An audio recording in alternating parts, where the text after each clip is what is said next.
Bueno, Yulibeli y Juan del Pool, un servidor Manuel Jiménez, ya estamos con el ingeniero Guillermo Carán, el gobernador del Banco Central, dirigente del Partido Reformista Social Cristiano, con quien siempre es agradable conversar sobre temas de interés. Así es que saludo, ingeniero, ¿qué tal? Bien, bien, ¿cómo están ustedes? Bueno, aquí, bien, vamos a entrar en materia de inmediato, ingeniero. Y esta invasión rusa a Ucrania ha generado una crisis mundial y esa crisis tiene una repercusión en el plano económico que ya se está sintiendo en varios países del mundo. Particularmente, ¿qué está previendo usted que sean los efectos principales de esta situación de guerra que se está generando entre Rusia y Ucrania? Y particularmente, ¿cómo mide los impactos en el caso de República Dominicana, siempre desde el punto de vista económico, del plano económico? Pues ya yo creo que en el día de hoy precisamente se han producido dos declaraciones de líderes de potencia, como es del presidente Macron y del presidente Biden, que han advertido la posibilidad de una crisis alimentaria, porque que esa zona de Ucrania y parte de la misma Rusia son zonas altamente productoras de granos, de maíz, de, de sorgo, soya, cebada, y cuando hay guerra, pues hay mucha gente que deja trabajar en la tierra y muchos, eh, siempre ha sido una norma que se arrasan los cultivos. La atención nacional está en la defensa, no tanto en la producción agrícola. Y si hay una merma en esa producción,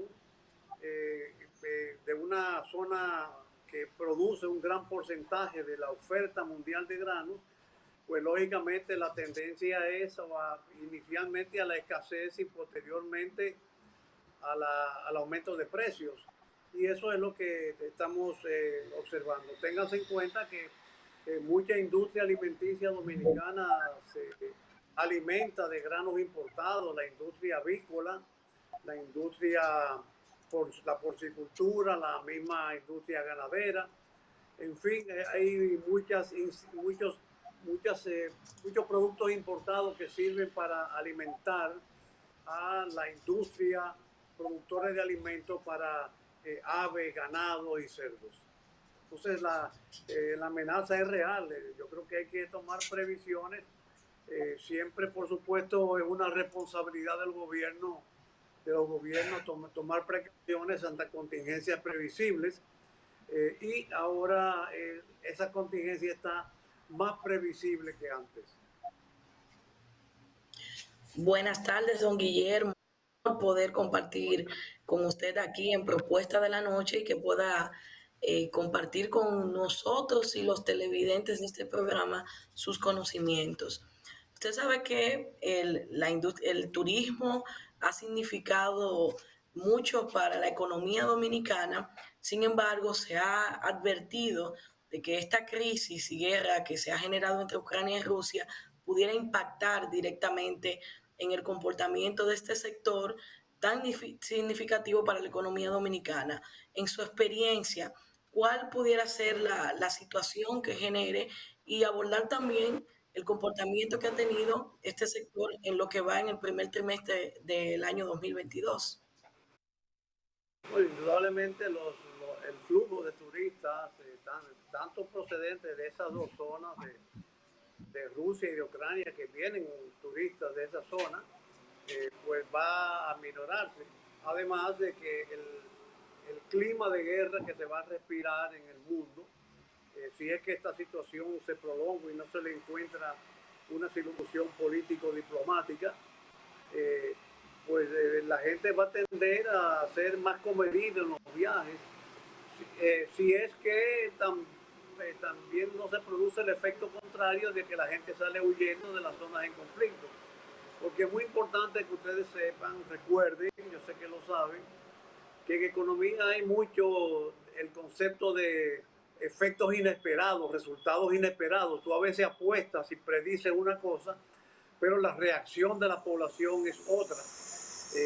Yo creo que una de las medidas de contingencia que deben ser tomadas es colocar la situación en el tren más desfavorable, si se produce la merma en el flujo turístico, pues vamos a tener una afectación de toda esa actividad económica que indudablemente va a repercutir en las oportunidades de trabajo básicamente.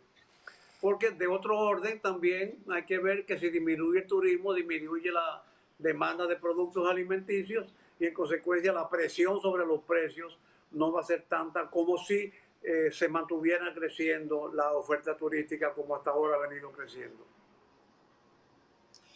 Ingeniero, justamente tratando de prevenir cualquier eventual situación de desabastecimiento y aumento de precios en alimentos, el presidente de la República, Luis Abinader, envió al Congreso un proyecto de ley que elimina aranceles en 6 renglones básicos que se utilizan en la producción de alimentos en el país. Esta medida ha sido criticada por las instituciones empresariales, igualmente por los principales partidos políticos del país, argumentando que va a afectar lo que es la industria local. ¿Qué usted entiende? Mira, yo creo que la medida es necesaria siempre y cuando sea de carácter temporal y que se acompañe de lo que a mi juicio debe constituir la medida que cae de la mata, porque es la medida de siempre, lo que hemos predicado últimamente, desde que detonó la pandemia, nosotros hemos estado insistiendo en la necesidad de propiciar un crecimiento agropecuario más acelerado. No olvidemos que el agropecuario crece apenas un 2% anual, mientras otras actividades como el turismo crece 40, o sea, 20 veces más lenta la agricultura, y el Producto Interno Global crece al 12%. La agropecuaria que crece 6 veces más lento que el crecimiento global de la economía. Entonces tenemos el sector más importante para la autosuficiencia alimentaria, para el equilibrio territorial y demográfico, incluso para la preservación del medio ambiente, que es el agropecuario, es el sector más rezagado. Yo creo que tiene que ser una medida combinada. El gobierno tiene que volcar la atención hacia la producción agropecuaria, pero como tú no puedes esperar que sembrar hoy cosechas mañana, sino hay productos que por más corto que sea su ciclo, afortunadamente el maíz, por ejemplo, es uno de los renglones más susceptibles de ser afectado por esta situación de guerra post-pandémica, porque no olvidemos que la situación venía observándose por el rezago de la oferta con relación a la demanda producida por la pandemia. O sea, la demanda se recuperó rápido, pero la oferta, la demanda, y por eso venía ya un fenómeno de aumento de precios. Ahora se ha detonado más, ha habido un crecimiento mucho mayor. Entonces, la solución estructural y fundamental para eso es atender el agropecuario. Mientras tanto, yo creo que se justifica con ese carácter temporal hasta que comience la cosecha, si es que el gobierno se decide a apoyar masivamente la producción de alimentos agropecuarios, sobre todo los de ciclos cortos, cuyo periodo de cosecha mínimo es de 3 meses. Durante ese tiempo pudiera obtemperarse a esa disposición legal de exención tributaria, que no creo que los propios productores lo entenderían, porque sea como una disminución de presión para que ellos cosechen prematuramente sus productos.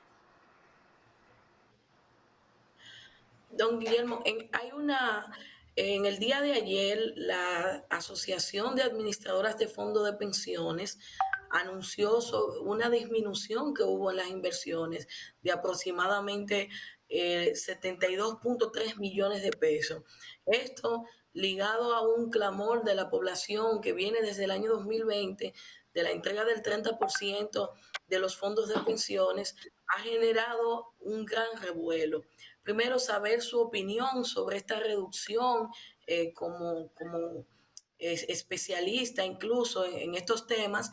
Y segundo, conocer si usted entiende que es favorable que en la República Dominicana se apruebe una modificación de la Ley de Seguridad Social que contemple la posibilidad de esta entrega del 30% de los fondos de pensiones.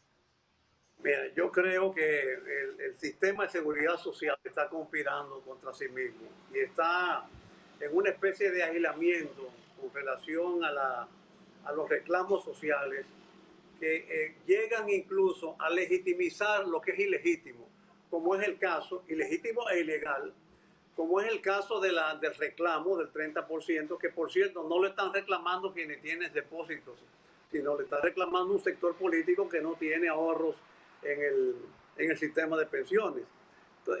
Y yo creo que eso es muy peligroso porque el sistema de seguridad social no fue diseñado para encarar contingencias como la que acabamos de pasar, que fue la pandemia. Y repito, acabamos de pasar, porque ya estamos entrando en un periodo de relativa normalidad y en cierto sentido ese reclamo está desfasado. Y además es un reclamo muy peligroso porque el dinero de los fondos de pensiones está en cierta forma garantizando, y yo no estoy de acuerdo con eso, pero es la realidad, está garantizando la estabilidad macroeconómica del país porque está financiando los déficits públicos a través de la compra de títulos y bonos del Estado Dominicano y del Banco Central.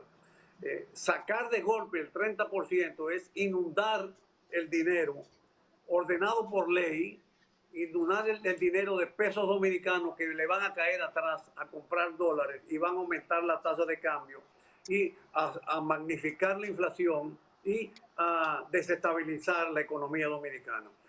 Pero me parece muy torpe y muy en contra de sí mismo, conspirando sobre sí mismo, que el otro reclamo, que es, ese sí es legal y legítimo, que es el por qué, porque el dólar se ha apreciado, se ha mantenido y se ha aumentado el valor del peso con relación al dólar vía la disminución de la tasa de cambio. ¿Por qué razón tiene que disminuir los depósitos de los depositantes, de los trabajadores? Bueno, porque están aplicando un reglamento que ellos mismos hicieron. Eso no es una disposición que emana de la ley, sino eso pasa igual que como los precios de los combustibles. Se agarra mucho de un procedimiento que reglamentariamente instituyeron para perjudicar a la población, como es, por ejemplo, para mantener los impuestos y los márgenes de distribución y de transportación a favor de las empresas en el manejo de combustible. Pero eso es reglamentario, esa es la propia burocracia que ha diseñado ese procedimiento. Eso pasa también con la aplicación del cálculo del aporte de capital de los depositantes. Y para colmo, lo defienden con vehemencia, porque, óyeme, cuando uno comete un error, hay un refrán que dice que si tú metes la pata y la sacas bien y la sacas rápido, tú quedas bien. Pero el sistema de pensiones no solamente ha cometido un error, sino lo ha ratificado y lo ha defendido, incluso con espacios pagados en los periódicos. ¿Y qué pasa? Que eso va indisponiendo a la ciudadanía contra el sistema de pensiones y aquello que considerábamos ilegal e ilegítimo, como es la devolución del 30%, pasa a adquirir revestimiento de ilegalidad y de legitimidad. Yo creo que los administradores del sistema de pensiones deben pensar muy bien las acciones y entender que no tienen el viento a su favor, que están con el viento en contra. Y en la modificación de la ley del sistema de pensiones, la ley de seguridad social, que estoy de acuerdo que se tiene que abordar, no es solo para el tema del 30%, no. Ahí hay otras disposiciones que son más importantes, como por ejemplo el traspaso a los herederos de los títulos de las pensiones que recibían el principal acreedor del beneficio de pensiones, por el tener seguro médico para las personas despedidas. De manera que el sistema de seguridad social tiene que sufrir una reforma sustancial y profunda. Ingeniero, usted toca un tema importante, igualmente que despierta mucho interés aquí en la opinión pública, es el tema de los combustibles. El gobierno ha decidido contrarrestar las alzas internas en los precios de los derivados del petróleo a través de subsidios o asumiendo deudas con los importadores. Ahora bien, cada semana se asumen deudas o subsidios con cifras astronómicas bastante elevadas. ¿Hasta qué punto podría ser esto sostenible en un marco donde las expectativas son de que este conflicto pueda extenderse y que igualmente los precios del petróleo continúen en alza? Sí. Aunque el conflicto no se extienda, hay que prepararse por si se extiende. Eso es un rol previsora de las autoridades y responsables. De manera que hay que prepararse para por si el conflicto se extendiera. Te hago la observación porque mañana puede haber una reunión, una cumbre y se acabó el conflicto. Pero bueno, siempre tenemos que prepararnos para las contingencias más desfavorables posibles.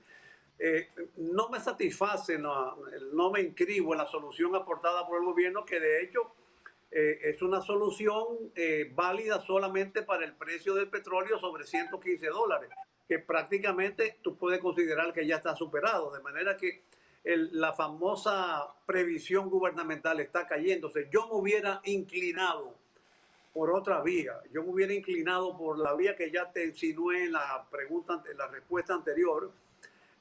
Aquí el sistema de precios de los combustibles tiene tres componentes. El precio en sí del combustible importado, que no es el real de producción del país, sino se calcula en base a unas informaciones que aparecen en un sistema de datas sobre precios petroleros. Pero a eso se le agregan los impuestos y se le agregan los márgenes de comercialización y transportación, que yo no sé por qué en una economía de mercado tiene que fijarse los márgenes de comercialización y transportación, que dependen como de un porcentaje del precio del combustible importado, de manera que si sube, también va a subir los márgenes. Y lo mismo pasa con los impuestos. Los impuestos tienen un componente de un 18% que magnifica, aumenta el precio del combustible. No es lo mismo aplicarle un 18% a 50, que es 9, suponiendo que el precio del petróleo fuera $50, que a 100, que sería 18. Entonces todo eso se le transfiere. Yo hubiera preferido que la disposición fuera congelar el precio, congelar los impuestos y los márgenes de comercialización y transporte.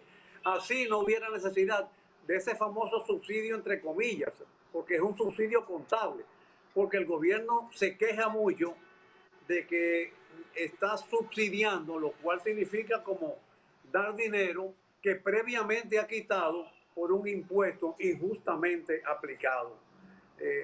Bueno. O sea, tú estás dando lo que estás cobrando de más. Sí. Bueno, ingeniero, siempre es interesante conversar con usted sobre estos temas, pero el tiempo llegó al final, así es que tanto Yuribeli Wandelpool, su servidor y amigo Manuel Jiménez, estamos muy agradecidos de su participación aquí en Propuesta de la Noche. Y a los amigos televidentes, recordarles que sigan con nosotros de lunes a viernes de 6 a 7 de la noche por Digital 15. Les deseamos muy buenas noches.